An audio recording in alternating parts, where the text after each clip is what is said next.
ह्याचा अवेअरनेस जनमानसापर्यंत झाला पाहिजे. सर्वसामान्यांना कळलं पाहिजे की मानसिक उपचार, मानसिक शारीरिक ह्याची गरज काय आहे. छोट्या छोट्या गोष्टींनी आपण डिप्रेस होतो की नाही. आता मी माझ्याकडे सायकोलॉजिकल काउन्सिलिंगला लोक येतात, दिवसभर अपॉइंटमेंट्सना वेळ नाही मला. पण जेव्हा मला जाणवतं की अरे शरीर आहे, याचं शरीर तंदुरुस्त झाल्याशिवाय याला मनाला मिळणार नाही, मग मी अशा वेळी त्याला अश्विनीकडे डायव्हर्ट करते. हा, इथे मला दोन प्रतिक्रिया मिळतात बरं का. कधीतरी खूप अगदी आयुष्यभराचे धन्यवाद मिळतात आणि कधीतरी असेही लोक मिळतात, काय मॅडम प्रॅक्टिस चालतेय ना, हे हर्बल लाईफ काय सुरू केलंय, बापरे तुमच्यावर ही वेळ आली.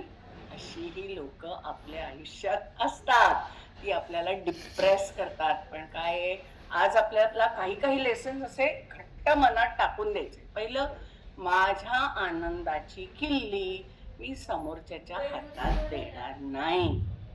मी काय घ्यायचं, कोणाला स्वीकारायचं, कोणाचं बोलणं स्वीकारायचं, कोणाचं स्वीकारायचं नाही, हे सगळं माझ्या हातात आहे. आणि हाच अवेअरनेस देण्यासाठी वर्ल्ड मेंटल हेल्थ डेची सुरुवात झाली 10 ऑक्टोबर, हा आजचा दिवस.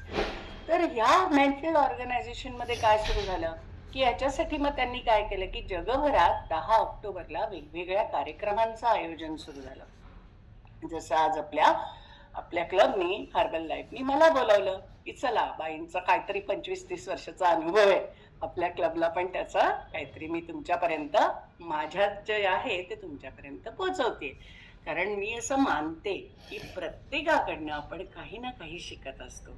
मग ते 3 वर्षाचं बाळ असो, 25 वर्षाचं असो, 85 वर्षाचं असो. त्यामुळे आज माझ्याजवळ आहे ते तुमच्यापर्यंत पोचवायला आणि रोज तुमच्याकडनं काहीतरी शिकायला मी इथे असते.